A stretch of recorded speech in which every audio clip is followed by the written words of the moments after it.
Hello everyone, welcome to our channel the science Pathshala. तो बच्चों, आज इस वीडियो में हम क्लास 7th साइंस का एक बहुत ही इंपॉर्टेंट चैप्टर स्टडी करने वाले हैं, जो कि है जीवों में श्वसन। यहाँ पर बताया कि बूजो अपने दादा दादी से मिलने के लिए बहुत ही ज्यादा एक्साइटेड होकर उनका वेट कर रहा था, जो 1 साल बाद उसके शहर आ रहे थे। वह जल्दी से जल्दी बस स्टॉप पहुंचना चाहता था ताकि वह उनका स्वागत कर सके। इसके लिए वह भागता हुआ गया और कुछ ही मिनट में उसकी सांस तेजी से चल रही थी। तो उसकी दादी ने उससे पूछा कि वह हाफ क्यों रहा है। तो बूजो ने उनको बताया कि वह घर से दौड़ता हुआ आया है। उसे आश्चर्य हुआ कि दौड़ने के बाद वह सांस तेजी से क्यों लेने लगता है। तो यह प्रश्न उसके मस्तिष्क में घूमता रहा। आपने भी ये चीज ऑब्जर्व की होगी कि कुछ टाइम तक अगर आप दौड़ लो तो आपकी सांसें तेज हो जाती हैं, तेज तेज सांसें लेने लगते हो। वही चीज वो भी सोचने लगा कि ऐसा क्यों होता है। बूजो के प्रश्न का उत्तर जानने से पहले यह समझना आवश्यक है कि हम सांस क्यों लेते हैं। सांस लेना श्वसन प्रक्रम का एक चरण है। आइए हम श्वसन के बारे में पढ़ें। हमें ये पता लग जाएगा कि हम सांस क्यों लेते हैं, तो ये भी समझ में आ जाएगा कि दौड़ने पर हम तेज सांसें क्यों लेते हैं। 6.1 हम श्वसन क्यों करते हैं। चैप्टर 2 में आपने पढ़ा था कि सभी जीव जो हैं वो सूक्ष्म इकाइयों के बने होते हैं, और ये जो सूक्ष्म इकाइयां होती हैं इन्हें हम कोशिकाएं या सेल्स कहते हैं। कोशिका जीव की सबसे छोटी संरचनात्मक और क्रियात्मक इकाई होती है। कि सेल क्या होती है, ऑर्गेनिज्म की बॉडी में सबसे छोटी जो स्ट्रक्चरल और फंक्शनल यूनिट होती है उनको हम सेल्स कहते हैं। जीव की प्रत्येक कोशिका पोषण, परिवहन, उत्सर्जन और जनन जैसे कुछ कार्यों को संपादित करने में कुछ न कुछ भूमिका निभाती है। जीव की बॉडी में जो ये सेल्स होती हैं इनका nutrition, transport, excretion and reproduction में कुछ न कुछ रोल जरूर होता है। जैसे न्यूट्रिशन के अंदर क्या होगा कि इसमें फूड जो है वो इसके अंदर जाता है। ट्रांसपोर्ट में क्या होगा कि फूड का ट्रांसपोर्ट होगा। एक्सक्रीशन मीन्स यानी कि जो वेस्ट मटेरियल है उसका बाहर निकलना। और रिप्रोडक्शन यानी अपने ही जैसी दूसरी सेल को बनाना। कार्यों को करने के लिए कोशिका को क्या है, ऊर्जा की आवश्यकता होगी। यहाँ तक कि हमें खाना खाते, सोते अथवा पढ़ते समय भी ऊर्जा की आवश्यकता होती है। तो आपने कभी सोचा कि ये ऊर्जा आती कहाँ से है। जब हम सो रहे होते हैं तो हम सांस तो लेते हैं ना, हमारा हार्ट जो है वो बीट करता है, ब्लड भी हमारी बॉडी में फ्लो होता है, तो एनर्जी की तो जरूरत पड़ेगी ही ना। ये एनर्जी कहाँ से आती है कि आपने कभी देखा होगा कि आपके माता पिता हैं, आपसे नियमित रूप से भोजन करने के लिए कहेंगे, बेटा खाना खा लो, बेटा खाना खा लो। क्यों कहते हैं वो ये सब चीजें? क्योंकि भोजन जो है इसके अंदर जो है एनर्जी स्टोर रहती है। ये जो भोजन में जो स्टोर एनर्जी है, इसको जब हम श्वसन ले करते हैं उस समय क्या होते है कि ये जो एनर्जी होती है वो रिलीज होती है। अतः जितने भी जीव हैं इनको भोजन से ऊर्जा प्राप्त करने के लिए श्वसन की आवश्यकता होती है। श्वसन के प्रक्रम में हम पहले सांस द्वारा वायु को शरीर के अंदर ले जाते हैं। तो हमें पता है कि वायु में ऑक्सीजन होती है।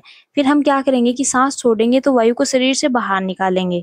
इस वायु में सांस द्वारा अंदर ली गई वायु की तुलना में कार्बन डाइऑक्साइड की मात्रा अधिक होती है, अर्थात यह कार्बन डाइऑक्साइड समृद्ध या रिच होती है। हम जिस वायु को सांस द्वारा अंदर लेते हैं उसमें उपस्थित ऑक्सीजन जो है वो शरीर के सभी भागों में अंततः प्रत्येक कोशिका में ले जाई जाती है। कोशिकाओं में यह ऑक्सीजन भोजन के विखंडन में सहायता करती है। कि कोशिकाओं में ये ऑक्सीजन क्या करेगी, भोजन को तोड़ने में उनकी हेल्प करेगी। कोशिका में भोजन के विखंडन के प्रक्रम में ऊर्जा मुक्त होती है, इसे कोशिकीय श्वसन कहते हैं। सभी जीवों की कोशिकाओं में कोशिकीय श्वसन होता है। तो जैसा कि आपको नाम से पता लग गया होगा कि कोशिकीय श्वसन की सेल में होगा। कोशिका के अंदर भोजन ऑक्सीजन का उपयोग करके कार्बन डाइऑक्साइड और जल में विखंडित हो जाता है। जब ग्लूकोज का विखंडन ऑक्सीजन के उपयोग द्वारा होता है तो यह वायवीय श्वसन कहलाता है। और ऑक्सीजन की अनुपस्थिति में जब भोजन विखंडित होता है तो यह अवायवीय श्वसन कहलाता है। जब ग्लूकोज जो है इसका विखंडन अगर ऑक्सीजन के यूज के द्वारा होगा तो एरोबिक रेस्पिरेशन कहलाएगा। और जब इसका जो भोजन है इसका जो विखंडन है वो ऑक्सीजन की अब्सेंस में होगा तो वो एनारोबिक रेस्पिरेशन कहलाएगा। भोजन के विखंडन से ऊर्जा जो है वो रिलीज होगी। तो ये हमें यहाँ पर एक समीकरण दिया हुआ है, इसके द्वारा बताया गया है। तो ग्लूकोज का जो ब्रेकडाउन है जब ऑक्सीजन की प्रेजेंस में होगा तो वहां पर कार्बन डाइऑक्साइड बनेगा, जल बनेगा और ऊर्जा जो है वो रिलीज होगी। तो ये तो हो गया हमारा एरोबिक जो रेस्पिरेशन है वो। तो इसमें किसका निर्माण होगा, कार्बन डाइऑक्साइड, जल और ऊर्जा का। बताया आपको मालूम होगा कि ईस्ट जैसे अनेक जीव वायु की अनुपस्थिति में जीवित रह सकते हैं। कि ईस्ट ऐसे जंतु होते हैं जो वायु के एब्सेंस में जीवित रह सकते हैं। तो ऐसे जीवों में क्या होता है कि एनारोबिक जो रेस्पिरेशन होता है उसके द्वारा इनको एनर्जी मिलती है।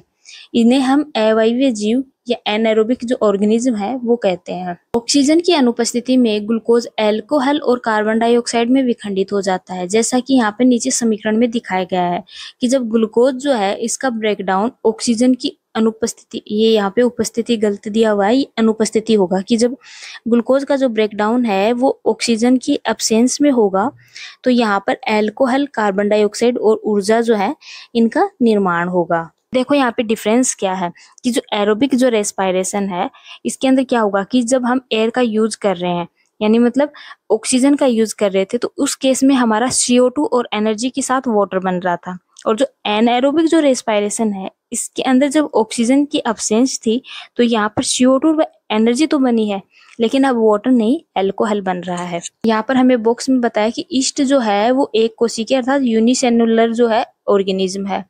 ईस्ट अवायवीय रूप से श्वसन करते हैं, मतलब एनएरोबिक रेस्पिरेशन करते हैं। इनको ईस्ट जो है श्वसन के दौरान इनको ऑक्सीजन की आवश्यकता नहीं होती, अर्थात ये ऑक्सीजन की अब्सेंस में जो है श्वसन करते हैं और इस प्रोसेस के समय अल्कोहल का निर्माण करते हैं। अतः इनका उपयोग शराब या वाइन और बियर बनाने के लिए किया जाता है। हमारी पेशी कोशिकाएं जो हमारी मसल सेल्स होती हैं वो भी अवायवीय रूप से श्वसन कर सकती हैं, लेकिन ये ऐसा थोड़े समय तक ही कर सकती हैं। वास्तव में ये एक प्रक्रम उस समय होता है जब ऑक्सीजन की अस्थायी रूप से कमी हो जाती है। हमारी बॉडी में ऑक्सीजन की अस्थायी रूप से कमी कब होती है कि जब हम या तो बहुत देर तक एक्सरसाइज कर लें, तेजी से दौड़ लें, कई घंटे टहल लेते हैं, साइकिल चलाने अथवा भारी वजन उठाने जैसे अनेक कार्यों के लिए क्या होगी, अधिक ऊर्जा की आवश्यकता होती है। लेकिन ऊर्जा उत्पन्न करने के लिए हमारे शरीर को जो ऑक्सीजन है इसकी आपूर्ति जो है वो सीमित मात्रा में मिलती है। ऐसी स्थितियों में जो मसल सेल्स होती हैं वो अवायवीय श्वसन द्वारा ऊर्जा की अतिरिक्त मांग को पूरा करती हैं। तो इसमें ये क्या करेंगे कि जब मसल्स में जो ग्लूकोज है इसका ब्रेकडाउन जब ऑक्सीजन की अनुपस्थिति होगा तो यहाँ पर क्या बनेगा, लैक्टिक एसिड और जो है ऊर्जा बनेगी। क्या आपने कभी सोचा है कि अत्यधिक एक्सरसाइज करने के बाद जो आपकी मसल्स हैं इनमें ऐंठन क्यों होती है? ऐंठन तब होती है जब पेशियां अवायवीय श्वसन करती हैं, कि जब हम हमारी जो मसल्स हैं वो एनारोबिक रेस्पिरेशन करेंगी तो उसकी वजह से क्या है कि हमारी जो मसल्स हैं इनके अंदर ऐंठन आ जाती है। इस प्रोसेस में ग्लूकोज के आंशिक विखंडन से लैक्टिक एसिड और कार्बन डाइऑक्साइड बनते हैं। कि जब हमारे जो मसल्स हैं इनमें जब ऐंठन आती है तो इसमें जो ग्लूकोज है इसका ब्रेकडाउन लैक्टिक एसिड और CO2 में होता है। लैक्टिक एसिड का जो संचयन है वो पेशियों में ऐंठन को उत्पन्न करता है कि जब लैक्टिक एसिड का संचयन होगा तो उसकी वजह से जो मसल्स हैं इनमें ऐंठन उत्पन्न होती हैं। गर्म पानी से स्नान करने अथवा शरीर की मालिश करवाने पर हमें ऐंठन से आराम मिलता है। आप अनुमान लगा सकते हैं ऐसा क्यों होता है, क्योंकि जब गर्म जल से स्नान अथवा शरीर की मालिश करेंगे तो इससे क्या होगा कि जो ब्लड का जो फ्लो है वो बढ़ जाएगा, कि हमारी बॉडी में जो ब्लड का संचरण है वो बढ़ जाएगा। इसके परिणाम स्वरूप जो मसल सेल्स हैं उनको ऑक्सीजन की आपूर्ति बढ़ जाएगी। ऑक्सीजन की आपूर्ति बढ़ने से लैक्टिक एसिड का कार्बन डाइऑक्साइड और जल में पूर्ण विखंडन हो जाता है। फिर नेक्स्ट है 6.2 श्वसन या रेस्पिरेशन के लिए हमें यहाँ पर एक्टिविटी 6.1 दी हुई है। सबसे पहले चेतावनी दी है कि इस क्रियाकलाप को अपने शिक्षक शिक्षिका की उपस्थिति में करें। अपने नाखूनों और मुख को कसकर बंद कर लीजिए और घड़ी की ओर देखिए आप कितनी देर तक इन दोनों को बंद रख पाए। कुछ समय बाद आपने क्या महसूस किया और जो महसूस किया उसको नोट कीजिए। जब तक आप अपनी सांसों को रोक सकते हैं रोक कर रखें। तो ये जो एक्टिविटी है ये हमें ये जो फिगर 6.2 दिया हुआ है इसके अकॉर्डिंग करनी है, लेकिन शिक्षक शिक्षिका की प्रेजेंस के अंदर करनी है, उनके एब्सेंस में नहीं। अब यहाँ पर बूजो को एक डाउट आ गया है कि जब कुछ देर तक सांस रोक के रखने के बाद उसने सांस छोड़ी तो उसे तेज सांस लेनी पड़ी, तो क्या आप उसे बता सकते हैं कि उसके साथ ऐसा क्यों हुआ? तो भाई सीधी सी बात है, मान लो आपने 1 मिनट सांस को होल्ड किया तो 1 मिनट तक बॉडी को ऑक्सीजन नहीं मिल पाई, ऑक्सीजन की काफी कमी हो गई बॉडी में। तो जैसे ही उसने सांस लेना शुरू किया तो सांस उसको भारी लगती है और वो तेज सांसें लेना स्टार्ट कर देता है। आप ये भी जान गए होंगे कि आप बिना सांस लिए अधिक देर तक जीवित नहीं रह सकते। श्वास या सांस लेने का अर्थ है ऑक्सीजन से समृद्ध वायु को अंदर खींचना या ग्रहण करना और कार्बन डाइऑक्साइड से समृद्ध वायु को बाहर निकालना। कि सांस लेने का क्या अर्थ है कि जो ऑक्सीजन से रिच जो एयर है उसको हम बॉडी के अंदर लेंगे और जो कार्बन डाइऑक्साइड से जो रिच एयर है उसको हम बाहर निकालेंगे। तो ऑक्सीजन से रिच वायु को शरीर के अंदर लेने की प्रोसेस जो है वो अंतःश्वसन और कार्बन डाइऑक्साइड से समृद्ध वायु को बाहर निकालने की जो प्रोसेस है वो उच्च श्वसन कहलाती है। यह एक सतत प्रक्रम है जो प्रत्येक जीव के जीवन में हर समय अर्थात जीवन पर्यंत चलता रहता है। व्यक्ति 1 मिनट में जितनी बार श्वसन करेगा वह उसकी रेस्पिरेटरी रेट कहलाएगी। अंतः श्वसन उच्छ्वसन दोनों साथ साथ होते रहते हैं कि जो एक्सहेलेशन है और इनहेलेशन है ये प्रोसेस दोनों साथ साथ होते रहते हैं। एक श्वास अथवा सांस का अर्थ है एक अंतः श्वसन और एक उच्छ्वसन। क्या आप अपनी श्वसन दर पता लगाना चाहेंगे? आप यह जानना चाहेंगे कि श्वसन दर स्थिर होती है अथवा ये शरीर की आवश्यकता के अनुसार परिवर्तित होती रहती है? तो इस चीज का पता लगाने के लिए हम एक और एक्टिविटी 6.2 करेंगे। सामान्यतः हमें यह आभास नहीं होता कि हम श्वसन कर रहे हैं।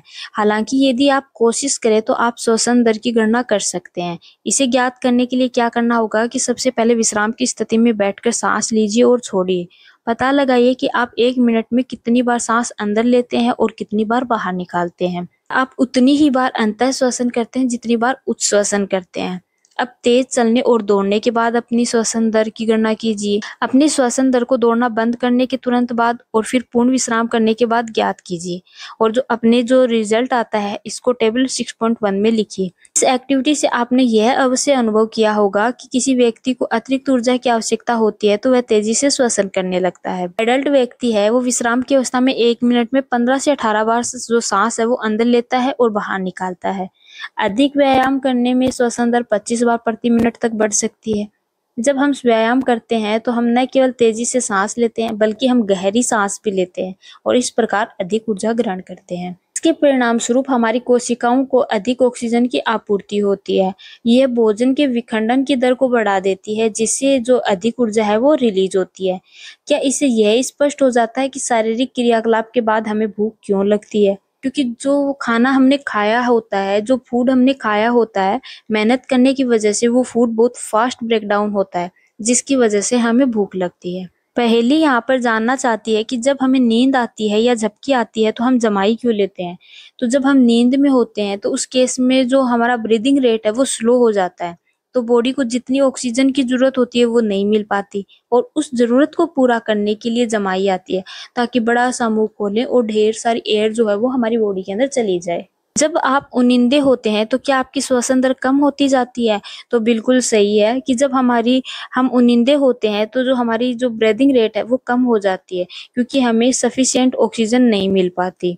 कि शरीर को पर्याप्त ऑक्सीजन मिल पाती है? तो बिल्कुल नहीं, क्योंकि जागते हुए आपको जो एनर्जी की जरूरत होती है वो आपको सोते समय कम जरूरत पड़ेगी।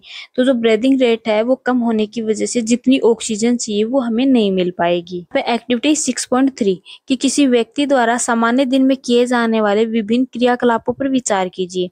क्या आप बता सकते हैं कि किस क्रियाकलाप में श्वसन दर सबसे कम और किस में सबसे अधिक होगी? अपने अनुभव के आधार पर फिगर 6.3 में दिए गए क्रियाकलापों को श्वसन की बढ़ती दर के क्रम में व्यक्त कीजिए। फिगर 6.3 में हमें विभिन्न दैनिक क्रियाकलाप करने में श्वसन दर भिन्न भिन्न होती है, इसको दर्शाया हुआ है। तो सबसे कम श्वसन दर हमारी कब होती है? कि जब कोई आदमी सो रहा होता है तो उसे कम एनर्जी की जरूरत पड़ती है, तो ये सबसे फर्स्ट आ जाएगा। तो जब हम पढ़ रहे होते हैं तो हमारी जो मानसिक एनर्जी है वो तो खर्च होती है किंतु हमारी शारीरिक एनर्जी जो है वो कम खर्च होती है, तो पढ़ते वक्त भी हमें एनर्जी की कम आवश्यकता होती है। तो ये आ जाएगा सेकंड नंबर पे। थर्ड नंबर पे आ जाएगा कपड़े धोना, इस टाइम भी कम एनर्जी की आवश्यकता होती है। फिर कोई आदमी चल कर जा रहा है तो इस टाइम भी कम एनर्जी की आवश्यकता होती है, तो ये फोर्थ हो जाएगा। और सबसे ज्यादा एनर्जी की आवश्यकता होगी हमें सीढ़ी चढ़ते वक्त, क्योंकि जब सीढ़ी चढ़ रहे होते हैं तो पूरी बॉडी को ऊपर ले जा रहे होते हैं, तो उसकी वजह से क्या है, हमें अधिक एनर्जी की आवश्यकता होगी। फिर है 6.3 हम श्वास कैसे लेते हैं। तो आइए अब हम श्वसन की क्रियाविधि जाने कि श्वसन कैसे होता है उसको समझे। सामान्यतः हम अपने नथुनों से वायु अंदर लेते हैं, कि जो हमारे नासा द्वार होते हैं उनसे हम क्या करते हैं, एयर जो है उसको अंदर लेते हैं। जब हम वायु को अंतः श्वसन द्वारा अंदर लेते हैं तो यह हमारे नथुनों से नासा गुहा में चली जाती है। फेफड़े जो है वो वक्ष गुहा में स्थित होते हैं। वक्ष गुहा पार्श्व में पसलियों से घिरी होती है। यह एक बड़ी पेशीय परत जो डायफ्राम कहलाती है, मध्यपट कहलाती है, वक्ष गुहा को आधार प्रदान करती है। कि वक्ष गुहा को आधार कौन प्रदान करता है? डायफ्राम जो है ये वक्ष गुहा को आधार प्रदान करता है। श्वसन में डायफ्राम और पसलियों से बने पिंजर की गति सम्मिलित होती है। अंतः श्वसन के समय जो पसलियां हैं वो ऊपर और बाहर की ओर गति करती हैं और डायफ्राम जो है वो नीचे की ओर गति करता है। कि जब अंतः श्वसन होता है तो इसके टाइम क्या होगा कि जो पसलियां हैं वो ऊपर और बाहर की तरफ मूवमेंट करेंगी और जो डायफ्राम है वो नीचे की ओर मूवमेंट करता है। यह जो मूवमेंट है हमारी वक्ष गुहा के आयतन को भी बढ़ा देता है और वायु फेफड़ों में आ जाती है। फेफड़े वायु से भर जाते हैं। उच्च श्वसन के समय पसलियां नीचे और अंदर की ओर आ जाती हैं कि जो अंतर श्वसन होता है इसके अंदर क्या होता है कि जो पसलियां हैं ऊपर और बाहर की ओर गति करती हैं, जबकि उच्च श्वसन के अंदर क्या करेंगी कि जो पसलियां हैं वो नीचे और अंदर की ओर आ जाती हैं, जबकि जो डायफ्राम है वो ऊपर की ओर अपनी पूर्व स्थिति में आ जाता है। और अंतर श्वसन में डायफ्राम क्या करता है कि नीचे की ओर मूवमेंट करता है। इससे क्या होगा कि वक्ष गुहा का आयतन कम हो जाता है और इस कारण जो वायु है वो फेफड़ों से बाहर धकेल दी जाती है। फिगर 6.4 मानव श्वसन तंत्र। तो ये सबसे पहले है नासा गुहा जिसे हम नेसल पैसेज बोलते हैं, और ये है ओरल कैविटी। जो मुंह में जो खाली जगह होती है इसको हम बोलते हैं ओरल कैविटी। तो नाक या मुंह से कहीं से भी जो सांस लेंगे ना, वो क्या होगा कि वो फेरिंग्स वाला जो रीजन है ना इसके अंदर आकर मिलेगी। फिर यहाँ से क्या होगा कि जो ट्रेकिया जो विंड पाइप है ना इसके थ्रू क्या होगा कि उसके अंदर ये इंटर कर जाएगी। फिर इस विंड पाइप के थ्रू ये दोनों लंग्स में चले जाती है। तो लंग्स जो है वो हमारे लेफ्ट और राइट दोनों साइड में होते हैं, और जो नीचे वाला जो हिस्सा है वो डायफ्राम कहलाता है। सांस लेते हैं तो क्या होगा कि जो हमारे लंग्स हैं वो फैलते हैं और थोड़ा सिकुड़ते हैं। हमारे आसपास की वायु में अनेक प्रकार के अवांछित कण जैसे धूम्र, धूल, प्राकण आदि होते हैं। जब हम अंतर श्वसन करते हैं तो ये कण हमारी नासा गुहा में उपस्थित रोमों में फंस जाते हैं। यद्यपि कभी-कभी ऐसे कण नासा गुहा के पार चले जाते हैं, तब ये गुहा की कोमल परत को उत्तेजित करते हैं, जिसके परिणाम स्वरूप हमें छींक आती है। तो हमें छींक कब आती है कि जब हम अंतर श्वसन कर रहे होते हैं तो जो धूल के कण है वो नासा गुहा में उपस्थित जो रोम होते हैं इनमें फंस जाते हैं। कभी कभी ऐसे जो कण होते हैं वो क्या होते हैं कि नासा गुहा के पार चले जाते हैं, जिससे क्या होगा कि जो गुहा की जो कोमल जो सॉफ्ट जो परत होती है, जो सॉफ्ट लेयर होती है, उसको क्या करते हैं ये स्टिमुलेट करते हैं, जिसकी वजह से हमें छींक आती है। छींकने से जो अवांछित कण वायु के साथ बाहर निकल जाते हैं। इस प्रकार स्वच्छ वायु ही हमारे शरीर में प्रवेश कर पाती है। छींकते वक्त क्या क्या सावधानी बरतनी है तो वो भी चलो देख लेते हैं कि जब आप छींकते हैं तो अपने नाक को ढक लें, जिसके द्वारा बाहर निकले गए कणों को अपने अन्य व्यक्तियों को द्वारा अंतर श्वसन के लिए ग्रहण न किया जाए। इस कारण जो वायु है वो फेफड़ों से बाहर धकेल दी जाती है। अपने शरीर में हम इन गतियों को आसानी से अनुभव कर सकते हैं। एक गहरी सांस लीजिए, अपनी हथेली को उदर पर रखिए और उदर की गति को अनुभव कीजिए। आप क्या पाते हैं कि हम देखेंगे कि श्वसन के दौरान क्या होता है कि जो वक्ष गुहा है इसका जो अमाप है उसमें चेंजेस होते रहते हैं। धूम्रपान जो है फेफड़ों को क्षति पहुंचाता है। धूम्रपान कैंसर से संबंध है, इससे अवश्य बचना चाहिए। यह जान लेने के बाद कि श्वसन के दौरान वक्ष गुहा के अमाप में परिवर्तन होता है, बच्चे सीना फुलाने की स्पर्धा में व्यस्त हो गए। प्रत्येक यह दावा कर रहा था कि वह सीने को सबसे अधिक फुला सकता है या सकती है। क्यों ना आप भी इस क्रियाकलाप को कक्षा में अपने सहपाठियों के साथ करें। एक्टिविटी 6.4। तो इसके लिए क्या करना होगा कि एक गहरी सांस लीजिए, किसी मापन फीते से वक्ष का माप लीजिए। इस माप को सारणी 6.2 में नोट कीजिए।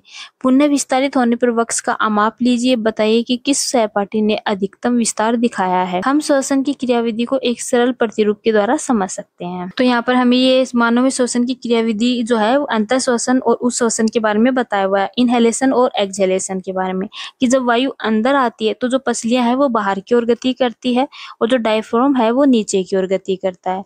और जब एक्सहेलेशन की जो प्रोसेस होती है तो उसके अंदर क्या होता है कि वायु बाहर की ओर धकेली जाती है। तो इसमें क्या होगा कि जो पसलियां हैं वो तो अंदर की ओर मूवमेंट करेंगी और जो डायफ्राम है वो अपनी पहले वाली स्थिति में वापस आ जाएगा। यहाँ पर बूजो जानना चाहता है कि कोई व्यक्ति अपने फेफड़ों में कितनी वायु भर सकता है।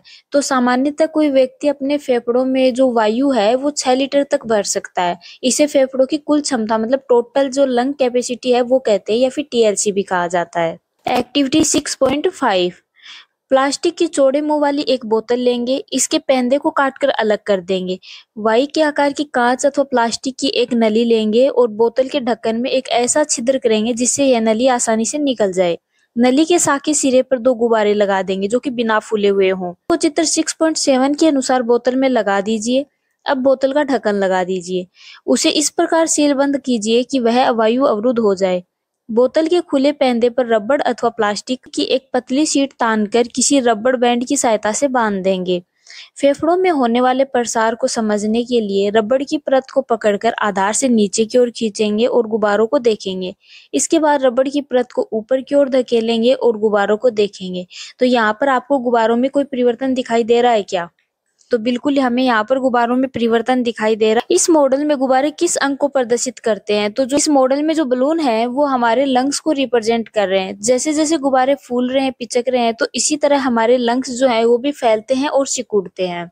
रबर शीट किसे प्रदर्शित करती है? तो जो रबर शीट है वो डायफ्राम को रिप्रेजेंट करता है। बेसिकली जो डायफ्राम है जो नीचे जाता है, जिससे जो एयर है वो लंग्स में भर जाती है। जब डायफ्राम ऊपर की ओर जाता है तो एयर लंग्स से निकलकर बाहर की ओर चली जाती है। यहाँ पर हमें एक बॉक्स दिया हुआ है, बेहतर जीवन के लिए श्वास। तो नियमित परंपरागत श्वसन व्यायाम, जिन्हें हम प्राणायाम कहते हैं, इससे हमारे फेफड़ों में वायु को अंदर लेने की क्षमता को बढ़ाया जा सकता है। हमारे शरीर की कोशिकाओं को ज्यादा ऑक्सीजन की आपूर्ति होती है, जिसके फलस्वरूप अधिक ऊर्जा उत्पन्न होती है। नेक्स्ट है 6.4। हम उच्च श्वसन में बाहर क्या निकालते हैं? तो उच्च श्वसन के दौरान हम CO2 से समृद्ध जो वायु होती है उसको बाहर निकालते हैं। 6.6। कोई पतली स्वच्छ परखनली लेंगे जिसमें कॉर्क लगा हो। यदि परखनली उपलब्ध न हो तो आप कांच की या प्लास्टिक की बोतल ले सकते हैं। परखनली में थोड़ा सा ताजा बना चूने का पानी डालेंगे। प्लास्टिक की एक स्ट्रो को परखनली में इस प्रकार रखेंगे कि वह चूने के पानी में डूब जाए। अब स्ट्रो के द्वारा धीरे धीरे चूने के पानी में फूंक मारेंगे। क्या चूने के पानी में कोई परिवर्तन होता दिखाई देता है? तो जो चूने का पानी होता है, जिसे हम लाइम वाटर कहते हैं, वो कलरलेस होता है। जैसा कि पानी होता है वैसा होता है। तो फूंक मारने की वजह से जो लाइम वाटर है वो पहले से ट्रांसपेरेंट था और बाद में मिल्की या फिर दूधिया हो जाएगा। क्या आप इसे अध्याय 5 में किए गए अध्ययन के आधार पर समझा सकते हैं? तो चैप्टर 5 में आपने केमिकल चेंज के बारे में पढ़ा होगा कि जब हम कार्बन डाइऑक्साइड को लाइम वाटर, जो चूने का पानी होता है, उसके अंदर डालते हैं तो जो कैल्शियम कार्बोनेट है वो बनेगा। यही कैल्शियम कार्बोनेट क्या करेगा कि ये जो चूने का पानी है, जो लाइम वाटर है, इसको दूधिया कर देगा। ये क्या इंडिकेट करता है कि जो फूंक हम मारते हैं उसमें क्या होता है, कार्बन डाइऑक्साइड गैस होती है। अंतःश्वसित और उच्च श्वसित वायु में ऑक्सीजन और कार्बन डाइऑक्साइड का प्रतिशत। तो जो अंतःश्वसित वायु, जिसके अंदर क्या है कि ऑक्सीजन रिच होती है, तो इसके अंदर क्या होता है 21% ऑक्सीजन होती है। वहीं जो उच्च श्वसित वायु है, जो कि कार्बन डाइऑक्साइड रिच होती है, इसके अंदर 16.4% ऑक्सीजन होती है। और जो अंतःश्वसित वायु है, इसके अंदर क्या है कि फेफड़ों के अंदर 0.04% जो है वो कार्बन डाइऑक्साइड गैस होती है। श्वसित वायु है, ये क्या है कि कार्बन डाइऑक्साइड रिच होगी, तो इसमें क्या होगा कि जो ऑक्सीजन है इसकी मात्रा तो कम हो जाएगी और जो कार्बन डाइऑक्साइड है इसकी मात्रा 0.04 से बढ़कर 4.4% हो जाएगी। है कि हम जिस वायु का अंतःश्वसन या उच्छ्वसन करते हैं वह गैसों का मिश्रण होती हैं करते हैं। तो हम CO2 को उच्छ्वसित करते हैं। क्या हम केवल कार्बन डाइऑक्साइड को उच्छ्वसित करते हैं अथवा उसके साथ गैसों के मिश्रण को भी उच्छ्वसित करते हैं? तो बिल्कुल हम कार्बन डाइऑक्साइड के साथ साथ में अन्य गैसों को भी उच्छ्वसित करते हैं। अगर आप मिरर के आगे उच्छ्वास छोड़ते हैं तो उसकी सतह धुंधली दिखाई देती है। यह नमी के कारण है। जल के ये बिंदु कण कहाँ से आते हैं? एयर में जब हम ब्रीथ आउट कर रहे हैं तो उसी एयर में वाटर वेपर्स भी प्रेजेंट होते हैं। 6.5 अन्य जंतुओं में श्वसन। हाथी, शेर, गाय, बकरी, मेंढक, छिपकली, सर्प और पक्षियों आदि जंतुओं की वक्ष गुहाओं में मनुष्य की भांति फेफड़े होते हैं। जीव श्वसन कैसे करते हैं? क्या इनके भी मनुष्य के फेफड़ों जैसे श्वसन अंग होते हैं? तो चलिए इसके बारे में पता करते हैं। यहाँ पर बुजू जानना चाहता है कि क्या कॉकरोच, तिलचट्टा, घोंगे, मछली, केंचुए, चींटी और मच्छर में भी फेफड़े होते हैं? तो नहीं, जो कॉकरोच और केंचुए वगैरह होते हैं इनके पास लंग्स नहीं होते। सबसे पहले यहाँ पर है कॉकरोच। तो कॉकरोच जो है इसके शरीर के लेटरल पार्ट में छोटे छोटे छिद्र होते हैं। अन्य कीटों के शरीर में भी इस प्रकार के छिद्र होते हैं। ये जो छिद्र होते हैं इनको श्वास रंध्र कहते हैं। कीटों में जो गैस है इसके एक्सचेंज के लिए वायु नलियों का जाल बिछा होता है। जो एयर ट्यूब्स होती हैं वो पाई जाती हैं, जो श्वास प्रणाली या वातक कहलाते हैं। तो जो ऑक्सीजन समृद्ध वायु है वो श्वास रंध्रों से श्वास नालों में जाकर शरीर के ऊतकों में विसरित होती है। कि ऑक्सीजन रिच जो एयर होती है वो श्वास रंध्रों से श्वास नालों में जाती है और वहां से शरीर के जो टिश्यूज होते हैं उनके अंदर डिस्ट्रीब्यूट होती है और शरीर की प्रत्येक कोशिकाओं तक पहुंचती है। इसी प्रकार कोशिकाओं से कार्बन डाइऑक्साइड श्वास नालों में आती है और श्वास रंध्रों से बाहर निकल जाती है। कि जो सेल्स होती है उनमें कार्बन डाइऑक्साइड जो है वो श्वास नालों से तो अंदर आएगी और श्वास रंध्र जो होते हैं इनके द्वारा बाहर निकल जाएगी। श्वास नाल अथवा श्वास प्रणाल केवल कीटों में ही पाए जाते हैं कि ये जो श्वास नाल और श्वास प्रणाल होते हैं ये केवल इंसेक्ट्स में पाए जाते हैं। जंतुओं में इस प्रकार की कोई व्यवस्था नहीं होती। नेक्स्ट है केंचुआ। तो क्लास 6 के चैप्टर 6 में आपने पढ़ा था कि केंचुए में श्वसन त्वचा से होता है, मतलब ये केंचुआ जो है वो रेस्पिरेशन अपनी स्किन से करता है। केंचुए की त्वचा जो है इसको अगर हम स्पर्श करेंगे तो ये आर्द्र और श्लेष्म में प्रतीत होगी। आर्द्र और श्लेष्म में होने की वजह से इसमें क्या है कि गैसों का आवागमन जो है वो आसानी से हो जाता है। यद्यपि जो मेंढक है इसमें मनुष्य की भांति फेफड़े होते हैं, फिर भी वो त्वचा से ही भी श्वसन करते हैं जो आर्द्र और श्लेष्म में होती है। 6.6 जल में श्वसन। क्या हम जल में श्वसन कर सकते हैं तथा जीवित रह सकते हैं? तो नहीं, हम जल में श्वसन नहीं कर सकते। ऐसे अनेक जीव हैं जो जल में रहते हैं, वे जल में श्वसन कैसे करते हैं? तो चलिए उसके बारे में पढ़ते हैं। आपने क्लास 6 में पढ़ा था कि मछलियों में क्लोम या गिल पाए जाते हैं जिनकी सहायता से वो क्या करती हैं, श्वास लेती हैं। जो रेस्पिरेशन की जो प्रोसेस है जो मछलियां होती हैं इनके अंदर क्लोम या गिल की सहायता से होती है। क्लोम जल में घुली ऑक्सीजन का यूज करके उनकी सहायता करते हैं। जो क्लोम है वो त्वचा से बाहर की ओर निकले होते हैं। तो अब हमारे दिमाग में एक क्वेश्चन आएगा कि भाई क्लोम जो है ये इनकी बॉडी से बाहर निकले होते हैं तो फिर ये श्वास लेने में कैसे सहायता करते हैं? तो जो क्लोम होते हैं इनके अंदर जो नंबर ऑफ ब्लड वेसल्स है वो अधिक होती है, जिसकी वजह से क्या होता है कि जो गैस एक्सचेंज है उसमें हेल्प करते हैं। बूजो ने दूरदर्शन कार्यक्रमों में देखा था कि व्हेल और डॉल्फिन्स अक्सर पानी की सतह पर ऊपर आ जाती हैं। कभी कभी ऊपर की ओर आते समय वे पानी की फुहार भी छोड़ती हैं। वे ऐसा क्यों करती हैं? तो जो व्हेल्स और डॉल्फिन्स होती हैं ये मैमल्स की कैटेगरी में होती हैं, तो इनके पास लंग्स होते हैं। तो ये नॉर्मल फिश की तरह नहीं होने के कारण इनको क्या है कि सांस लेने के लिए सरफेस पर आना पड़ता है। 6.7 कि क्या पादप जो है वो भी श्वसन करते हैं? तो बिल्कुल, जो पादप होते हैं वो भी श्वसन करते हैं। कि जो पौधों में जो श्वसन की प्रक्रिया है वो एक प्रकार की बायोकेमिकल प्रोसेस होती है। तो इसमें क्या करते हैं, पौधे की जो इनकी सेल्स होती हैं उनमें ऑक्सीजन का यूज करके जो भोजन होता है, जो ग्लूकोज होता है उसको तोड़ते हैं और एनर्जी जो है उसको प्रोड्यूस करते हैं। और फिर ये जो एनर्जी होती है ये पौधों को जीवित रहने, बढ़ने और अपने इनके जीवन की जो भी प्रक्रियाएं हैं उनको करने के लिए आवश्यक होती है। अन्य जीवों की भांति पादप भी जीवित रहने के लिए श्वसन करते हैं। जैसा कि आप कक्षा 6 में पढ़ चुके हैं कि ये वायु से ऑक्सीजन अंदर लेते हैं और कार्बन डाइऑक्साइड को रिलीज करते हैं। कि पौधे क्या करते हैं, जो एयर होती है उसे ऑक्सीजन तो अपने अंदर लेते हैं और जो कार्बन डाइऑक्साइड है उसको रिलीज करते हैं। इनकी सेल्स में भी ऑक्सीजन का उपयोग अन्य जीवों की भांति ही ग्लूकोज के कार्बन डाइऑक्साइड और जल में विखंडन करने के लिए किया जाता है।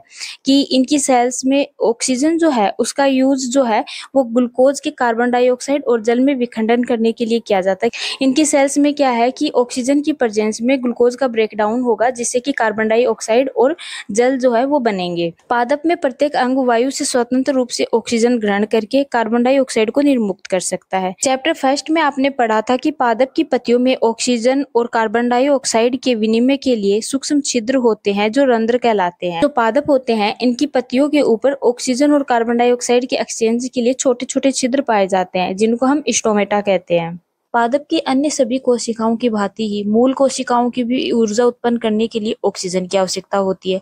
कि पादप जो है इनके जो सभी कोशिकाएं होती हैं उनकी भांति जो मूल कोशिका होती हैं उनको भी ऊर्जा उत्पन्न करने के लिए ऑक्सीजन की आवश्यकता होती है। मूल मृदा कणों के बीच खाली स्थान जो होते हैं में उपस्थित जो वायु होती है से ऑक्सीजन लेते हैं। क्या आप अनुमान लगा सकते हैं कि यदि किसी गमले के पौधे में बहुत अधिक पानी डाल दिया जाए तो क्या होगा? तो यदि किसी गमले के पौधे में बहुत अधिक पानी डाल देंगे तो उससे क्या होगा कि जो जड़ें हैं वो गलने लग जाएंगी और अंत में क्या होगा कि जो पौधा है वो मर जाएगा। अधिक पानी देने से क्या होगा कि जो गमले की मिट्टी है उसमें हवा की कमी हो जाएगी, जिससे जड़ें जो है, जो रूट्स हैं, उनको सांस लेने में कठिनाई होती है। इससे क्या होगा कि जड़ें सड़ने लगेंगी और पौधा मुरझा जाएगा। अगर हम प्लांट जो है इसको ओवर वाटर्ड कर देंगे तो जो एयर स्पेसेस है उनमें पानी भर जाएगा और जो प्लांट्स हैं इनकी रूट्स को ऑक्सीजन नहीं मिल पाएगी। हमने पढ़ा कि श्वसन एक महत्वपूर्ण जैविक प्रक्रम है। सभी जीवों को अपनी उत्तरजीविता हेतु आवश्यक ऊर्जा को प्राप्त करने के लिए श्वसन करने की आवश्यकता होती है। क्या होता है कि जब हम ऑक्सीजन से समृद्ध वायु को शरीर के अंदर लेते हैं और जो कार्बन डाइऑक्साइड से समृद्ध वायु को बाहर निकालते हैं, तो वो प्रोसेस जो है वो श्वसन कहलाती है। ये 2 प्रकार का होता है, कोशिकीय और अकोशिकीय। और श्वसन जो है वो 2 प्रकार का होता है, एक वायवीय श्वसन, एक अवायवीय श्वसन। तो वायवीय श्वसन कौन सा होता है?